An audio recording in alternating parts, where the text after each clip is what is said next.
ES-2-500. The first ES-2-500. I should have made mine first. We should have laser etched a little plaque. We still can. We still could, yeah. Technically, this is builder number 3. Okay. But it ended up being the first one out. Yep. Only because it was the first one that came with a check. And it fits in the back of a Volt. Yep. Put your riding car right next to it. Well, the riding car is too long. I got to get a shorter one. We'll make a four-wheel frame. You know what? That's a brilliant idea. For a riding car. Perfect. Yep. That's a brilliant idea. Shoot, for Train Mountain, you could build a battery box on top of the frame. If you're going to the Triennial, hey, you got time, we can build you one. With a riding car. Right. That's absolutely right. And yes, an ES-2-500, actually 2, will fit in the back of my Chevy Volt. Yep. It's amazing, actually, how much fits in the back of this thing. But it's a pain in the butt to get it in and out. Getting over this trunk lip here, it's well, we just take a Sawzall and cut it out. Yeah. Put a piece of tarp over it, you'll be all set.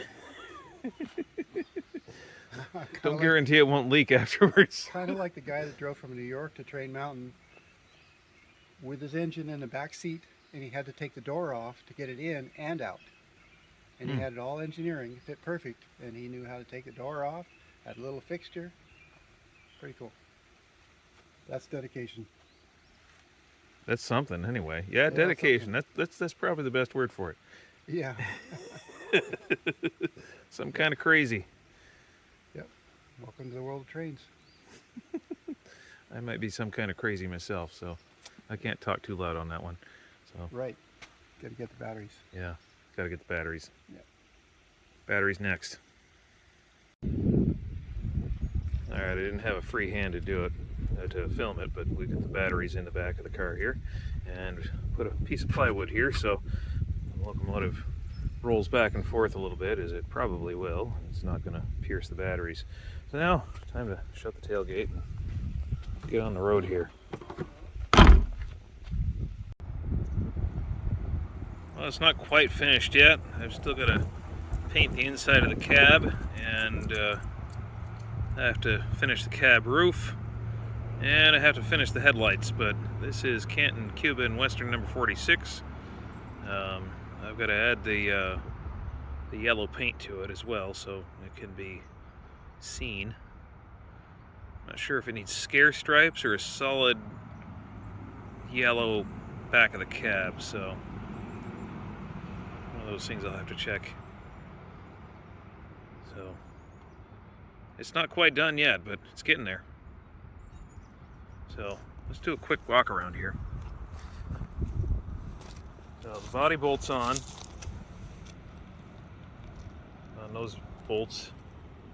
4 bolts on each side, or 2 bolts on each side, I should say. Coupler has a pin, and that pin has a pin to hold it in. So that means you can remove the coupler and stick a plow in there. And that's something that we'll also do for the rest of these locomotives. This is a laser cut cab, plywood cab. Very, very strong stuff. It'll bend and bend back when steel will buckle and crinkle up. So it's a little bit stronger than a steel cab in a lot of ways, especially because of the size that it is and the thickness of the steel and the weight of it all. Steel would be way heavier to get the kind of strength that we're getting out of the plywood. It is a plywood body, 3/4 inch plywood.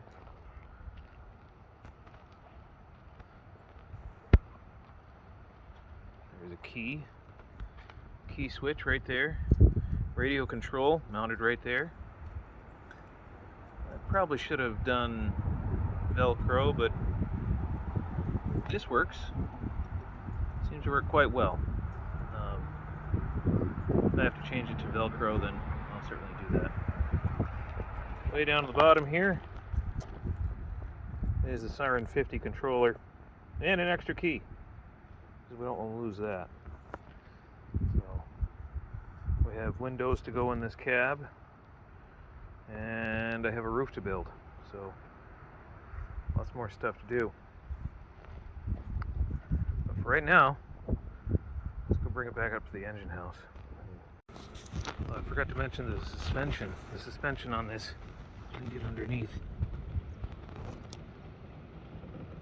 is sprung in 4 places on each truck. They're single axle trucks, and they pivot on a slot, so they're well sprung, and they're very, very flexible. It's actually a comfortable locomotive to ride, and it is intended for you to ride it.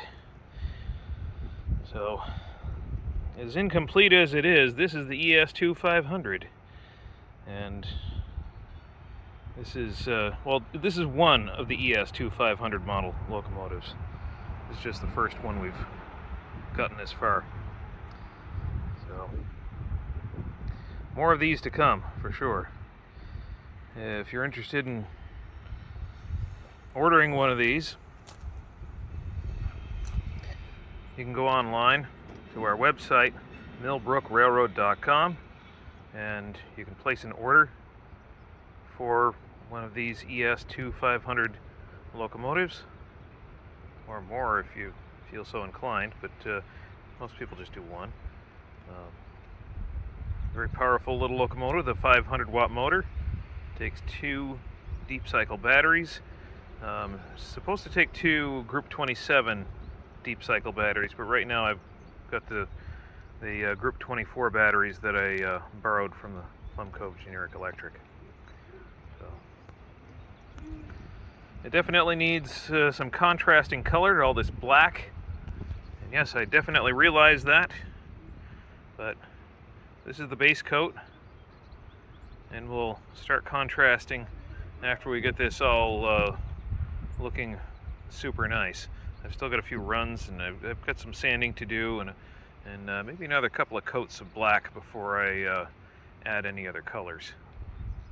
You can see, if you look at it carefully enough, you can still see wood grain on the cab. That's only 1 coat of paint so far, and this over here is 2 coats and a lot of sanding, so it makes a lot of difference.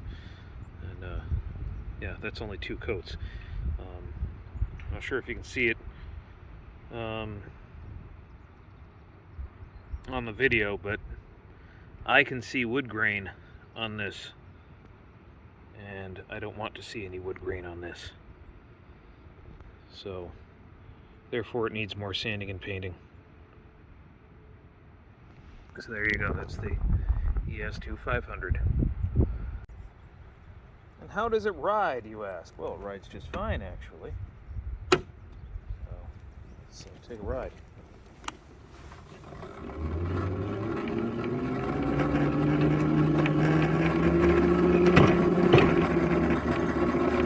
Rides nicely over those rough switches.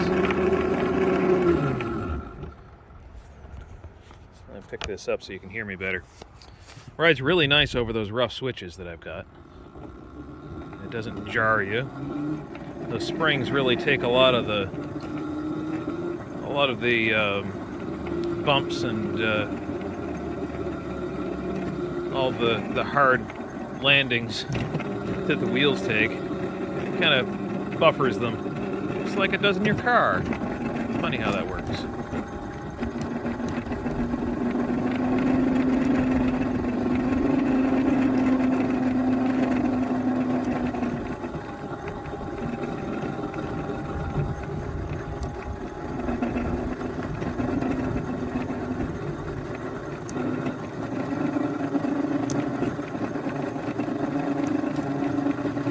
Really does give a comfortable ride when compared to engines like the 70. And it gives a more comfortable ride actually than some 4-axle flat cars I've ridden.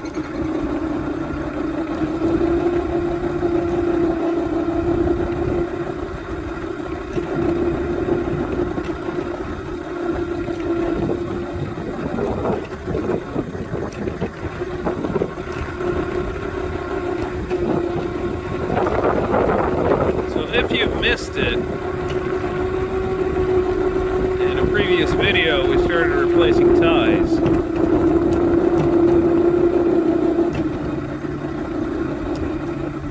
And I haven't finished that yet. I've still got a bunch of ties sitting down here waiting to be put in.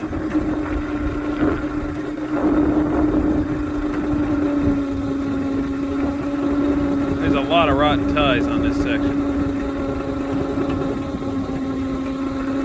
There's a lot of rotten ties in the whole railroad, but I've been replacing them over the years. So every year we replace probably 50 or 60 ties, maybe more than that.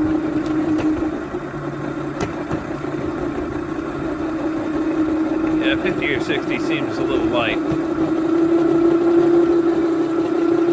But we do replace a lot of ties every year. All part of the job. That's railroading.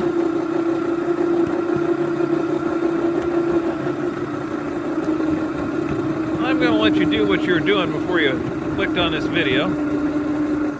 Enjoy the rest of your day. If you liked what you saw, hit the like button. Please share it with people. Hit that subscribe button if you haven't done so already.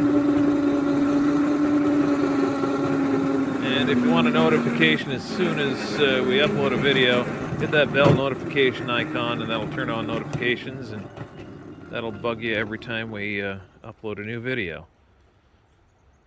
And if you want to be bugged every time we upload a new video, which is about every day, 7 o'clock in the morning, then that button is for you. Thanks for watching. Have yourself a great day. Oh, cab slid.